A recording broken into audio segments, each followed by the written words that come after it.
Dory es mossegava les ungles mentre la multitud observava en silenci com queia, abatuda pel vent, la fotografia d'aquella dona.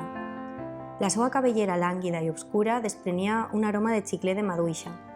Sempre li preguntaven pel xampú que utilitzava. Estava compungida, mirava fixament aquell faristol buit, color negre. Semblava una figura raquítica enmig d'aquella solemnitat, l'esquelet de la mateixa mort, despullada de la seva túnica i de la seva godalla que mirava amb benevolència la fotografia de la víctima a terra. Estava confusa, la dona de la fotografia. Ella també ho estava. «Dory, estàs bé?», li preguntà el seu xicón. Dory sentí com el braç d'ell li envoltava la cintura i, en un acte reflex, ella feu força per mantindre la panxa cap a dins. No contestà a Marc. Continuà mirant absorta la imatge recol·locada que presidia la concentració.